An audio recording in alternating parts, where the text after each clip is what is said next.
रेवाड़ी पहुंचे कैबिनेट मंत्री विपुल गोयल सुशासन दिवस के कार्यक्रम में बतौर मुख्य अतिथि हुए शामिल। रोहिंग्या मुसलमान पर बोले, सुरक्षा की दृष्टि से सरकारें करती है काम। बोले, हरियाणा के किसान सरकार से खुश। सर, आज पूरे प्रदेश के अंदर सुशासन दिवस मनाया जा रहा है, मायने क्या है सुशासन दिवस? आज जो पूरे प्रदेश के अंदर माननीय पूर्व प्रधानमंत्री अटल बिहारी वाजपेयी जी, मदन मोहन मालवीय जी की जन्म तिथि पर सुशासन दिवस, क्योंकि उन्हीं की सोच थी, उन्हीं के द्वारा इसको शुरू किया गया। आज जो सुशासन दिवस हरियाणा की सरकार बना रही है कि किस तरीके से जो सरकार की नीतियां सभी लोगों तक समान रूप से पहुंच सकें और लोगों की समस्याएं सरकार और सरकार के मुखिया तक पहुंच सकें, इसको सुशासन दिवस कहते हैं। और अधिकारियों से के माध्यम से उस नीतियों को लोगों तक सुचारू रूप से पहुंच सके, यही सुशासन है। इसमें पारदर्शिता रहे और लोगों को एक मैसेज जाए कि हरियाणा की सरकार का क्या सोच है और क्या विचार है। सर, चुनावी वर्ष रहा 2024, किस नजरिए से देखते हैं? विधानसभा चुनाव हुए, लोकसभा चुनाव हुए, किस नजरिए से देख रहे हैं, किस पायदान पे देख रहे हैं? देखिए, आज जो सरकार की नीतियां, चाहे देश की सरकार की नीतियां हो चाहे प्रदेश की सरकार की नीतियां हो, लोगों ने उनको एक्सेप्ट करने का काम किया, उसको पसंद करने का काम किया और उस पर मोहर लगाने का काम किया और तीसरी बार पूर्ण बहुमत से भारतीय जनता पार्टी। रोहिंग्या मुसलमानों को लेकर के हरियाणा प्रदेश में भी सर्च ऑपरेशन चल रहा है, दिल्ली में भी चल रहा है, तो कहीं ना कहीं आशंका है कि रोहिंग्या जो मुसलमान है वो हरियाणा में भी प्रवेश कर सकते हैं, तो ऐसे में क्या? देखिए, सिक्योरिटी की दृष्टि से पूरा देश समान है।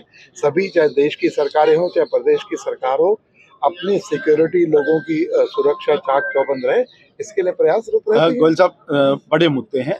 स्वच्छता, एज यूएलबी मिनिस्टर हैं, स्वच्छता का बड़ा मुद्दा है हरियाणा के अंदर और बेसहारा पशुओं का बड़ा मुद्दा है। दोनों मुद्दों पर अभी तक सिरे नहीं चढ़ा है। आप लोगों ने देखा होगा पिछले 2 महीने के अंदर, चाहे बेसहारा पशुओं की बात हो चाहे स्वच्छता पर, बहुत बड़ा काम, हजारों पशु जो सड़कों पर बेसहारा डोल रहे थे, आज गौशालाओं के अंदर, और ये मुहिम रेगुलर चल रही है। इसके अंदर कुछ लोग इस तरीके के सोच वाले लोग होते हैं जो सुबह पशुओं को छोड़ देते हैं और शाम को, लेकिन उन पर भी लगाम लगाए जाने का काम कर रहा है और सख्ती से जल्दी एकदम बेसहारा पशु रोड पर घूमे, ऐसा प्रदेश उनसे मुक्त कर दिया। गोयल साहब, प्रॉपर्टी आईडी का बड़ा मुद्दा विधायक भी उठा चुके हैं कई बार, और ये सब पुरानी बातें हैं। प्रॉपर्टी आईडी के लिए जब से नायब सैनी जी के नेतृत्व में तीसरी बार भारतीय जनता पार्टी की सरकार बनी है, रेगुलर समाधान दिवस के माध्यम से उसमें करेक्शन करके, जब इतना बड़ा परिवर्तन और इतनी पारदर्शिता लाने का काम रेवेन्यू रिकॉर्ड के अंदर किया जाएगा तो छोटी मोटी समस्याएं होती हैं, लेकिन उनको भी रेगुलर दूर किया जा रहा है और प्रॉपर्टी आईडी को लोगों ने एक्सेप्ट किया है।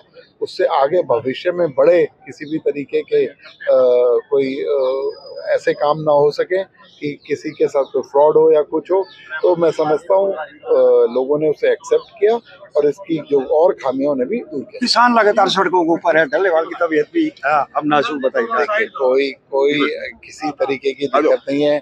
जो किसानों की बात है वो मैटर सब जुडिश है, और उन्होंने जो एमएसपी की बात की, 10 साल में 14 फसलें एमएसपी पर खरीदने का काम किया और 24 फसलें एमएसपी पर एक एक दाना खरीदने का काम हरियाणा की सरकार कर रही है। किसान भाई हरियाणा की सरकार से किसी तरीके से त्रस्त नहीं।